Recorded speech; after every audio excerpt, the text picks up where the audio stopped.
Okay. So, paluwag na kong pangutana. Diri sa ilang mga libro, ako ni kinopya, kaya ako kapalit og original ani. Sa Apostol Creed Imprimatur, Archbishop Mosby Reverend Socrates Villegas, the end of the Bible, we cannot find the exact word Catholic as referring to the church. Sa matod pa, ang bisan sa katapusan sa Biblia ko no, di gyud nimo makit-an nga dunay ang simbahan nga Katoliko mabasa sa Biblia nga nag-refer nga usa na kasimbahan. Tinuod ba ni nga dili mabasa sa Biblia? Okay. So yun ang kanyang pangalawang tanong, kung mababasa, totoo ba daw sinasabi sa Aklat Katoliko na hindi daw mababasa sa Biblia ang Katoliko na referring to the church. Yun ang kanyang katanungan. Kaya sa mga bago pa po sa aming channel, please po don't forget to hit the subscribe button at the notification bell para maging notified kayo sa bawat video na ilalabas ko sa channel na ito. Kaya wag na po nating patagalin, simulan na po natin.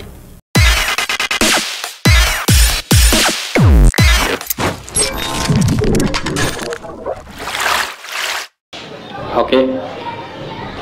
So, paluwag na kong pangutana. Diri sa ilang mga libro, ako ni kinopya, kaya ako kapalit og original ani. Sa Apostol Creed Imprimatur, Archbishop Mosby Reverend Socrates Villegas, the end of the Bible, we cannot find the exact word Catholic as referring to the church. Sa matod pa, ang bisan sa katapusan sa Biblia ko no, di gyud nimo makit-an nga dunay ang simbahan nga Katoliko mabasa sa Biblia nga nag-refer nga usa na kasimbahan. Tinuod ba ni nga dili mabasa sa Biblia? Okay. Ayan po. So, ayan ang kanyang katanungan, kung totoo ba daw ang sinasabi sa Aklat Katoliko na ang name Catholic does not apply to the Catholic Church in the Bible. Yun ay mayroong ganun na dokumento sa the question box ni Reverend Bertrand Conway. Bertrand ba yun? Conway? Kung saan sinasabi niya, the name Catholic Church does not apply to the Catholic Church in the Bible. Sa Tagalog, ang pangalang Katoliko ay hindi ginamit para itukoy sa Iglesia Katolika na nasa Biblia. So, merong Iglesia Katolika sa Biblia. Pero hindi sinasabi doon na pinangalanan na siyang Catholic nung panahong isinulat ang Biblia. Merong Katoliko sa Biblia. Katunayan, hanggang ngayon, wala pang malakas na loob ang Protestante ang nakapaglabas ng ebidensya na kanyang ebidensya is legit. Hindi siya imbento. Proven by many historians and scholars na sino ang natatag na Iglesia Katolika na hindi si Kristo. Bakit? Talagang si Kristo talaga ang founder nito. Pero pakinggan naman natin ang sagot ni Brother Soc Fernandez patungkol sa bagay na ito. Sa kasunugdanan, wa man ang Anlik Katoliko. Muna nga at the onset of the Catholic Church, year 100, year 200, wala pa nang Anlik. Pero ang diha sa una-una sa nagsulti ni anang o sa kapare nga ang kinaiya sa Iglesia Katolika, tinuod yun nga Katolika. Musa man kahulugan sa Catholic, mukaila pa sa nagkanasura. Na pa ng Iglesia Katolik Biblia na, asa mabasa? Buhat 9:31. Ako hinayon pagbasa, aron madungog ninyo ang word Ecclesia Catholis. Grigo mo na, kuminisayon. Himinon Ecclesia Catholistes. Judayas kay Galilayas kay Samarias. Kanungong mo, himinon Ecclesia Catholis. Matod pa San Pablo, Iglesia nga makailapon latas sa Judea, Galilea o Samaria. So, na ang word Ecclesia Catholis. Mao na ang gingan kasi nakakapla ka na San Ignacio sa Antioquia. Pero pag sulti niya, mga usa kagatos 1,117. No, excuse me. 100,117. Mo'y paghatag niya nga. Pero paibaw na sa simbahan. Ang simbahang Katoliko sa sinugdan, wa pangandig Katoliko. Pero ang iyang kinaiya, nasuwat sa Biblia. Balik ta ni Dong Glenn. Ang liwanag ng naturang sagot ni Brother Sok Fernandez. Yun nga, the name Catholic does not apply to the Catholic Church in the Bible. May Catholic Church sa Bible pero hindi in-apply ang name Catholic. Bakit? Kasi hindi pa siya pinangalanan. Ang pagbigay ng pangalan nangyari lang doon kay Bishop Ignatius of Antioch, kung saan kinuha niya ang kanyang argumento doon sa Greek word na Catholis. Himenon, Ecclesia Catholis, Tes Judaias, ke Galalias, ke Samarias, eken eremen oikodomini. Doon niya kinuha yung kanyang pagbigay ng pangalang Catholic. So, meron. Pero ang pagkabigay ng pangalan noong pang mga taong 110 to 117 AD. Yun ang sagot ni Brother Sok. May Iglesia Katolika na hindi pa binibigyan ng pangalan. So, natapos na ang Biblia, hindi na-apply sa Iglesia Katolika ang pangalan kasi huli na nang ibinigay ang pangalan. Okay. Sunod pangutanan ako, si Kristo, Hudiyo o Romano? Unsa man ang iyahang simbahan o relihiyon niya? Okay, mukhang sa tanong pa lang niya mukhang nararamdaman ko yung relihiyon nito. Balakyan madududa ko ito ay member ng SDA. SDA member ito, kaya nagtanong ng ganito kung si Kristo ba ay Romano o si Kristo ba ay Hudiyo. At kung siya ba ay Hudiyo, ano ang kanyang relihiyon? Napakalinaw ng tanong, eto rin ang sagot. Si Kristo ay lahi ng mga Hudiyo kasi hindi naman siya Pilipino, hindi naman siya Hintil, hindi rin siya Romano. Siya ay lahi ng mga Hudiyo. At ang kanyang relihiyon ay Judaism. Bakit? Kasi siya ipinanganak sa relihiyong Judaism. Ngunit nung siya natatag ng relihiyon ng iglesia, nung siya ay 30 anyos na, ay hindi na siya Judaism nung kasi yung pagtatatag ng panibagong iglesia, yun ay isang ebidensya na siya ay umalis, tumiwalag sa Judaism na kanyang pinaglakhan. Pakinggan naman natin kung paano ito sasagutin ni Brother Sok Fernandez. Ang ingalan na ito, grace. Unsang pagkakaliwat ni Kristo, Hudiyo, Jewish man siya. Hudiyo man. Pero ang rilahan, ang iyang simbahan ng gitukod, wa niya nganling Iglesia Judaica. Nga iglesia lang sa mga Hudiyo. Matod pa ni Kristo, ang akong simbahan. Paganganlan o alang sa tanang kanasugan. Asa mabasa, na sa San Marcos, Kapitulo 11, versikulo 17. Kay matod nimo, wala man hinganli ang simbahan nga gitukod ni Kristo. Kining iglesia sa Dios haligi buhig patukuranas kamaturan, dawaton ba nimo nga mao ni ang kamaturan? Uy, iba na naman ang amoy ko dito. Ang amoy ko dito is parang dating daan na naman ulit ito. Okay, ganito yan. Sabi niya, inaamin mo ba, Sok, na ang iglesia ay hindi pinangalanan? Tinatanggap mo ba ang sinasabi sa Biblia na ang pangalan ng iglesia ay iglesia ng Diyos, haligi at saligan ng katotohanan? Hindi pangalan yun.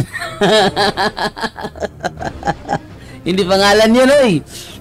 Yung iglesia ng Diyos, hindi yon official name niya. Bakit? Tinatawag din siyang iglesia ng mga hintil. Iglesia ng mga banal, iglesia ni Kristo. Hindi siya proper name, hindi siya official name, no? Doon pa lang, tabingi na. Yun namang haligi at saligan ng katotohanan, hindi yun parte ng pangalan niya. Yun ay identification ng naturang iglesia. Pakinggan naman natin yan kung paano yan sasagutin ni Brad Sok Fernandez. Kanang haligi og patukuranan sa kamatuoran, nana sa 1 Timoteo 3:15, ang iglesia nagkahulugan o iglesia sa Dios nga buhig, haligi og patukuranan sa kamatuoran. Ang buot ipasabot niya na kanang iglesia ang haligi og patukuranan sa kamatuoran, kadtong gitukod ni Kristo, nga ako nang gibasa. Duha ka dagkong referensya, World Almanac, The Book of Facts, unya ang Glorial Encyclopedia, Volume 5, page 106. The Catholic Church is the church founded by Christ, endowed with the outpouring of the Holy Spirit. This name denotes the body of the faithful in communion with the Bishop of Rome. Unsa ni? Ang Iglesia Katolika tinukod ni Kristo, mao ni kadugtungan sa usa ka dalan nga mao ang Iglesia Katolika Apostolika Romana. So na itubag. Usa pangutana ato nang natubag. Masin mangutana pa sa Dunglin ug uban pang bugat nga pangutana, andam ko pagtubag. Okay, ganito ang pagsagot ni Brother Sok Fernandez sa kanyang katanungan. Ang tinutukoy sa unang Timoteo 3:15 ang iglesyang tinatag ng Panginoong Jesucristo na pinatutunayan ng Biblia at ng mga referensya. Ngayon, kapag gagamitin ng pangalang Iglesia ng Diyos, tapos dudugtungan haligit sa ligan ng katotohanan, hindi yan ang iglesia na tinatag ng Panginoon pag ginamit ng mga sulpot. Bakit? Ginamit lang nila eh. Pero hindi sila yun. Hindi ba sabi ni Eli Soriano, ang iglesia ng Diyos, ang tunay na iglesia, hindi kami yan. Bakit? Nakisanib lang daw. Yung tanong, kailan? Sinong tumanggap? Para sabihin, nakasanib, sinong tumanggap? Tuloy natin. Last na ko pangutana. Kining bitaw ang inyong libro nga nag-angkon nga si Kristo ba na nangutana og si Kristo ba Hudiyo? Romano ang tubag? No. He was a Jew. Siya usa ka Hudiyo. Kung Hudiyo si Kristo, kay sa Galacia 5, si Kristo man ang ulo sa iglesia ug ang iyang lawas mao ang iglesia. Kung ang ulo Hudiyo apan ang lawas Romano, dili ba tulibagbag kana? Okay, ito naman yung kanyang huling tanong daw, ano? Kung huling tanong na ba ito? Sabi ng inyong aklat, kung si Kristo ba ay Romano, ang sagot is no because he is a Jew. Ngayon, kung si Kristo ay Hudyo at si Kristo ang ulo ng iglesia, pwede ba daw na ang iglesia na kanyang katawan ay Romano? Ito ang aking sagot. Pwede. Bakit? Hindi naman lahi yung kanyang tinatagi. Hindi naman lahi yung kanyang tinatag. At saka ang Romano, Hintil yun. Sa Biblia, meron tinatawag na iglesia ng mga Hintil. Yun ay iglesia tatag ng Panginoon. Kaya pwede yun. Ewan ko lang kung tatanggapin ba nun nagtatanong. Dito naman tayo ngayon. Paano kaya ito sasagutin ni Brother Sok Fernandez? Dili na tulibagbag. Tungod kay ang hulong nga mo si Kristo, dili iyang race ang iyang kaliwatan Hudiya. Pero ang iyang pagtuo alang sa tanang kanasuran. Sa ipong ni Kristo, panglakaw ka mo sa tanang kanasuran. Inuwali ninyo ang akong may balita o katong mutuog magpabunyag maluwas. O ang akong iglesia pagkanganlan o alang sa tanang kanasuran. O sa ulo, Hudiyo, pero ang iyang simbahan alang sa tanang kanasuran. Naas Biblia? Nasa Isaiah 54:14, unsay ngaan sa Diyos. Ang ngaan sa Diyos pagkanganlan sa Diyos alang sa tibok kalibutan. O sa iyang simbahan alang sa tibok kalibutan. Iglesia Katolis. Himinoon Iglesia Katolis. Iglesia Katolis, Iglesia Mukaila. Asa mabasa buha 9:31. Salamat sa imong mga tubag, bisan og dili ko satisfied, inyuha man po ng pagtulunan, so dili na to pwede masupak. Kay inyuha man po na. Salamat. Yan, so ito yung mahirap sa mga sulpot kapag nagtatanong sila. Ang liwanag naman ng sagot, ayaw pang tanggapin. Ang tanong niya, hindi ba daw tulibagbag? Alam mo tulibagbag sa Tagalog? Hindi ba daw awkward? Inglesin ko na lang. Hindi ba daw awkward pakinggan o asiwa pakinggan na ang ulo ng iglesia ay Hudiyo tapos yung katawan ay Romano? Hindi asiwa yon. Bakit? Ayon ito sa Roma 16:4, na ipinain ng kanilang mga leeg dahil sa aking buhay, na sa kanila'y hindi lamang ako ang nagpapasalamat, kundi naman ang lahat ng mga iglesia ng mga Hintil. Eh ano ba yung Romano? Hindi ba hintil yun? Oh. Ito sinasabi rito sa 16.4 ng Roma na iglesia ng mga hintil. Hindi ba ito tumutukoy sa iglesyang tinatag ng Panginoong Jesucristo? Yes, tumutukoy ito sa iglesyang tinatag ng Panginoong Jesucristo. So, hindi talaga tulibagbag. Ngayon, sasabihin niya sa amin, sasabihin niya sa kay Balusok pala, sabihin niya na hindi siya satisfied sa sagot ni Balusok.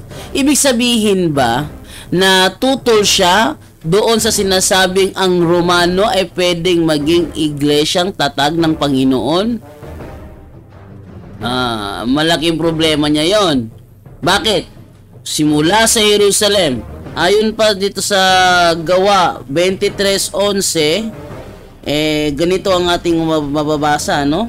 Sabi ganito, at nang sumunod na gabi ay lumapit sa kanya ang Panginoon at sinabi, lakasan mo ang iyong loob sapagkat kung paano ang pagkapatotoo mo tungkol sa akin sa Jerusalem ay kailangan patutuhanan mo rin gayon sa Roma. Sumula Jerusalem sila ay pumunta sa Roma. Pagdating sa Roma, hindi ba sila pwede mag-convert doon para sabihin mo na awkward na ang iglesia ay Romano tapos yung ulo Hudyo? Mukha yatang nasa iyo ang problema kung sino ka man. Okay, so hanggang dito na lamang po yung ating episode sa oras na ito. Mamayang gabi, abangan po ninyo, debate po sa pagitan ni Brother Eugene Gapo at saka ni Ma'am Genevieve Papiliero. Mamayang gabi alas 8 sa punto por punto. Maraming salamat po sa inyo.